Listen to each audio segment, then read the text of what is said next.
अब जो लाला है ना, इन्हें प्राण वल्लभ भी बोलते हैं। ब्रजवासियों को अपने प्राणों से ज्यादा प्यार है ग्वाल वालों को। अब प्राण वल्लभ ने कसम दिलाई तो लाला कैसे टारे?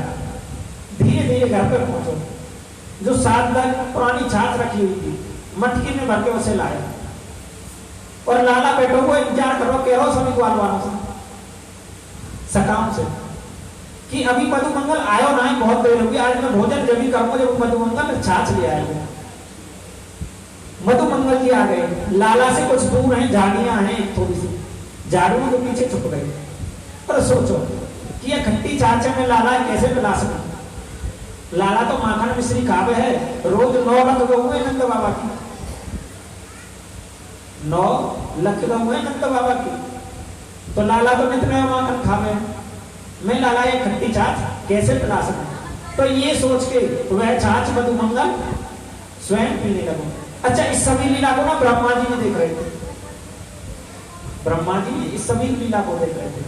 लाला ने ध्यान से देखो कि मधुमंगल आयो ना आए, लेकिन कुछ परछाई सी लाला थोड़ी दूर दिखाई दी, तो लाला समझ गई मधुमंगल है, दौड़ो दौड़ो गए, और जिस छाछ को मधुमंगल पी रहा था उसे छीनकर लाला ने स्वयं पी लिया, और बोला मधुमंगल गड़बड़ करता है, इतने दिन में तो कुछ घर से लेके आए हो और उसे भी स्वयं पी रहा है। लाला ने वो झूठी छाछ प्रेम से पान कर लिया।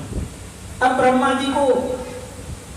जी यहाँ पर गलती खा गए। ब्रह्मा जी ने सोचा ये ब्रह्म नहीं हो सकता, ये कैसा ब्रह्म है, बालकों की तरह हट करता है और दूसरों का झूठा कहता है, ये ब्रह्म नहीं हो सकता।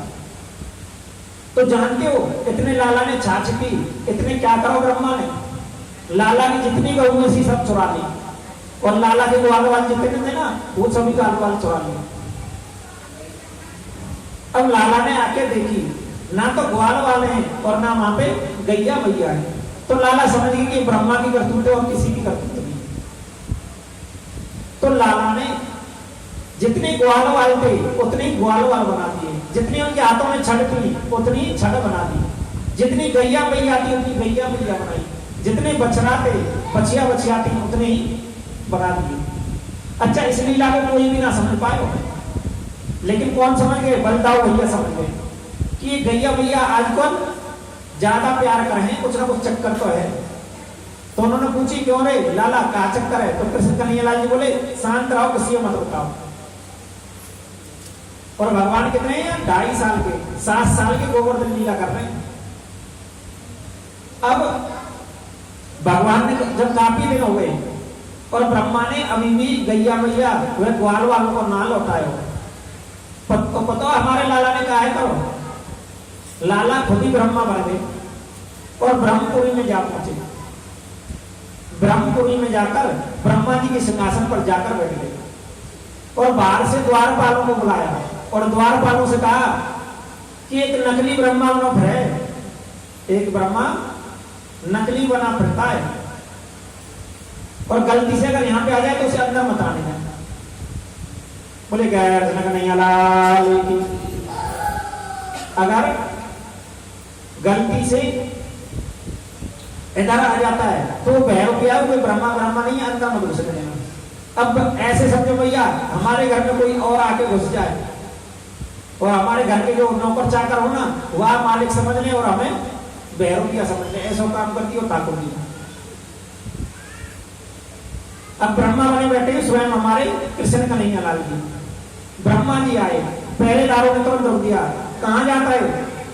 बोला मैं ब्रह्मा हूं, तुम्हारा मालिक हूं। बोले हमारा मालिक काय को तू हमारा मालिक?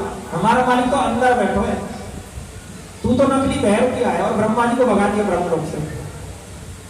ब्रह्मा जी बड़े परेशान। और भैया ब्रह्मा जी को इस बात को समझने में कितने लगे जब भगवान 7 साल के गोवर्धन लीला कर रहे हैं। इंद्र ने भगवान से क्षमा मांगी कि भगवान मुझे क्षमा कर दे, मैंने अपराध किया। तो भगवान ने इंद्र को क्षमा कर दिया, लेकिन ब्रह्मा जी ने जब क्षमा मांगी तो भगवान ने ब्रह्मा को क्षमा नहीं किया। भैया पता है ब्रह्मा को क्यों नहीं क्षमा किया? क्योंकि इंद्र ने जो किया उसके कारण सभी ब्रजवासी भगवान के निकट आ गए, लेकिन ब्रह्मा ने जो किया उसके कारण जो भगवान के चढ़ने वाले थे, ग्वाल वाले थे, वह भगवान से दूर चले गए थे। इसलिए भगवान भगवान ने ब्रह्मा को क्षमा नहीं किया, लेकिन इंद्र को क्षमा कर दिया। बोले गैर से कन्हैया लाल की। और भैया ब्रज की अनेकों अनेकों कथाएं हैं वैसे तो, लेकिन समय के अनुसार ही कथा सुनानी पड़ती है, क्योंकि हमारी मैया भी घर से जब चले कतई, जब आवाज सुन ले ना व्यास जी की, थोड़ा सा लगा दियो ये करो आ तो गई। बोले गैर से कन्हैया लाल की। मैयाओं आइए वृंदावन चलते हैं, क्योंकि कुछ समय भगवान ने वृंदावन में ही गुजारा है, क्योंकि भगवान के ऊपर जब बार बार कष्ट आए थे ना, तो नंद बाबा सब ब्रजवासियों ने निर्णय लिया था कि हम वृंदावन रहेंगे। मैया कहते हैं एक बार जितने तीर्थ में, तीर्थ के सभी का राजा किसको बनाया? पुष्कर को बनाया गया। पुष्कर आज भी सभी तीर्थों का राजा है। तीर्थों को राजा कौन है भैया? तीर्थों को राजा अभी तो बताया मैंने। मैया बोल लगा आवाज ना समझ में आ रही लगे, यह बाणी थोड़ी सही करिए नहीं। कौन है भैया? पुष्कर। तो भैया भगवान ने पुष्कर को तीर्थों का राजा बना दिया, और पुष्कर ने सभी तीर्थों पर कर लगा दिया। अब पुष्कर को सभी तीर्थ कर देना, लेकिन वृंदावन करना दे। तो पुष्कर को बड़ा मलाल हुआ मन में कि मैं राजा हूं, सभी मुझे कर देते हैं, लेकिन अकेला वृंदावन कर नहीं देता। तो भगवान के पास में गए और भगवान से जाके बोलो कि महाराज आपने मेरे राजा का लिए बनाया, सभी तीर्थ मुझे कर देते हैं, लेकिन वृंदावन कर नहीं देता। तो भगवान ने कहा कि राजा तू मैंने बनाया हो, राजा तीर्थन को बनाया हो मैंने, तू मेरे घर को राजा ना बनाया तू। जो ब्रज है वह तो मेरा घर है, तीर्थों को राजा होगा तू, लेकिन मेरे घर का राजा नहीं है। तो मैया जो वृंदावन है ना, इसकी महिमा बड़ी अपार है। कहते हैं मैया एक बार वृंदावन नाम की गलियों से एक चोर होकर निकल रहा था, और सामने से एक सांड आया, उसने उसे ऐसी टक्कर मारी कि सींग घुसा दी किसके अंदर? चोर के अंदर, और चोर की राम नाम होगी। तो भैया इस चोर को क्या मिलना चाहिए? चोर को मोक्ष मिलना चाहिए या नरक मिलना चाहिए? क्यों भैया? कान्हा की शरण से भी कीमती कुछ और है उसमें, ब्रज के अंदर कान्हा की शरण से भी कीमती कुछ है। मैया हुआ क्या? चोर को मोक्ष क्यों मिला, जबकि उसने कोई जीवन में अच्छा कार्य नहीं किया? क्योंकि चोर जब निकल के जा रहा था, और जिस सांड ने चोर को टक्कर मारी, वह चोर थोड़ी देर पहले ही क्या करके आया था? ब्रजरज में लेट कर आया था, उसके सींगों में अभी भी ब्रजरज लगी हुई थी, और उसने आकर जब सींग चोर में मारी तो वह ब्रजरज चोर के साथ लग गई। तो इसलिए चोर को मोक्ष मिला। बोले गैर से कन्हैया लाल की। और भैया ब्रज की कथाओं में एक कथा आती है, एक बार कोई व्यास जी कथा कर रहे थे, और कथा करते हुए कह रहे थे कि कृष्ण नाम लेने से, राधा नाम लेने से मनुष्य भवतरणी से तर जाता है, भवतरणी नदी को पार कर जाता है, जो बड़ी विशाल है। अब एक गुजरिया रोजाना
राधे राधे राधे राधे भैया बोले प्यार से कन्हैया लाल की आनंद कंद भगवान की बोले भागवत भगवान की मैया राधे के बगैर कुछ नहीं होता भैया शक्ति के बगैर शिव का कोई अस्तित्व नहीं है बोले प्यार से कन्हैया लाल की भैया एक बार कथा कर रहे थे व्यास जी महाराज जी वृंदावन। अब एक गुजरिया रोज जमुना जी पार करके आती और क्या लेके आती थी देखने के लिए हमारे यहाँ जो सबसे बड़ा व्यापार था ना वह माखन का था। माखन दूध दही इसका व्यापार था। रोज बेचने के लिए आती मथुरा की तरफ वृंदावन की तरफ। अब एक दिन जैसे ही कथा कर रहे थे गुरुजी तो कथा में कह रहे थे कि भैया जो भी कृष्ण नाम लेतो है तो भी राजा नाम लेतो है वह भवतरणी नदी को पार कर जाता है जो बड़ी विशाल है। अब यही सब उस गुजरिया के कानों में पड़ गए। अब आज वह जब वापस गई तो उस घाट की तरफ नहीं गई जिस पर नाव रहती है उस घाट की तरफ गई जहां पर नाव ही नहीं थी। बेचारी रोजाना 4 आना पैसे देके जमुना जी पार करें। उसने मन में विचार कर लिया कि आज तो निश्चित मुझे बहुत अच्छा मंत्र मिल गया हो। गुरुजी ने कहा है कि कृष्ण नाम जपने से गोविंद नाम जपने से भवतरणी नदी पार हो जाती जो बड़ी विशाल है। तो पर जमुना मैया तो उसके सामने बहुत छोटी है और जा रही है जपते हुए।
मैया इस गुजरिया ने जैसे ही गुरु जी से सुना तो जमुना के किनारे जा पहुंची और श्री कृष्ण गोविंद हरे मुरारे गाते हुए जमुना जी को पार कर गई।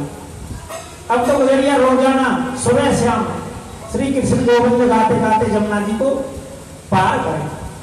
अब भैया एक दिन विचार आया गुजरिया के मन में भी कि गुरुदेव के कारण पहले मैं रोजाना 4 आने पैसे देकर जमुना जी पार करते थी नाव से, लेकिन गुरुदेव जी की कृपा से अब मैं बगैर पैसे दिए ही जमुना जी पार कर लेती हूँ जल के ऊपर चलकर।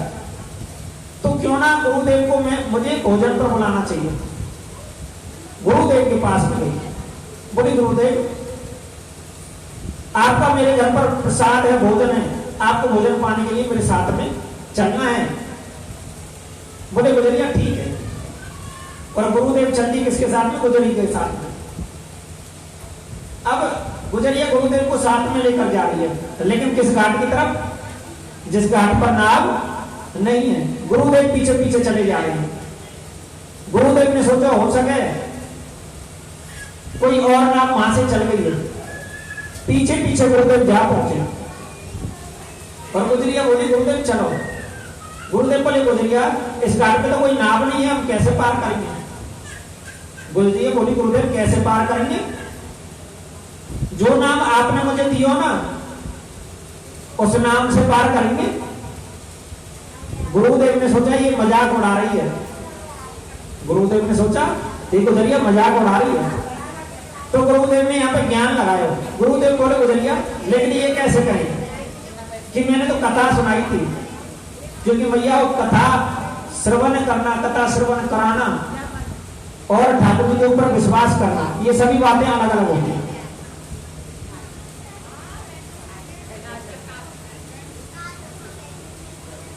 अब भैयाओं गुरु जी बोले गुजरिया ऐसे कर, पहले तू आगे चल। गुरु जी ने सोचा ये नहीं डूबेगी तो मैं ही नहीं डूबूंगा। वो गुजरिया आगे आगे चल रही और गाती हुई जा रही है, श्री कृष्ण गोविंद हरे मुरारी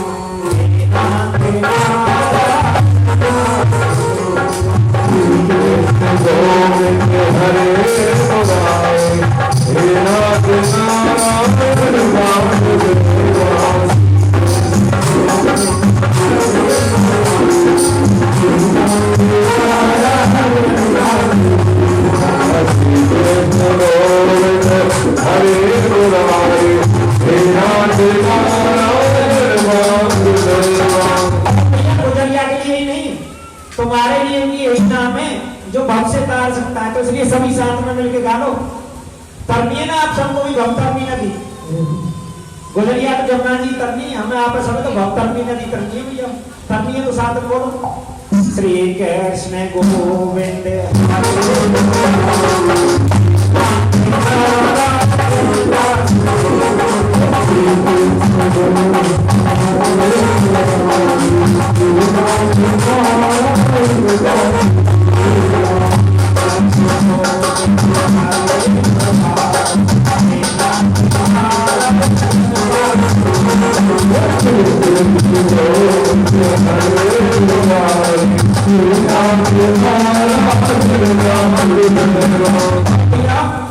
गुजरिया चलती हुई जल के अंदर घुस गई। जल के ऊपर गुजरिया चलती हुई आ रही है। गुरुदेव ने देखा कि वास्तव में नाम से भी जल के ऊपर चला जा सकता है, तो गुरुदेव ने अपनी धोती ऊपर उठा ली और घुस गए घुटना घुटना जल में। कहां घुस गए? घुटना घुटना जल में।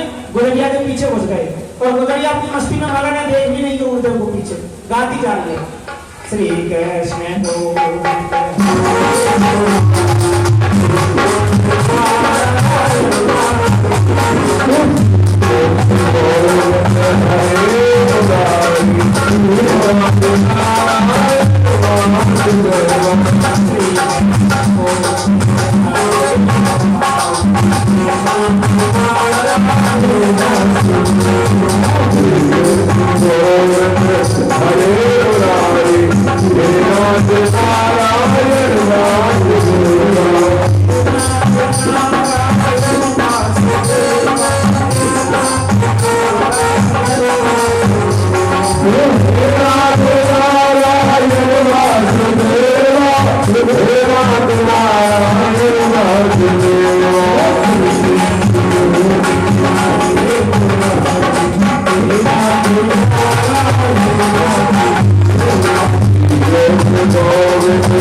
और भैया गोदरी पहुंच गई कहाँ?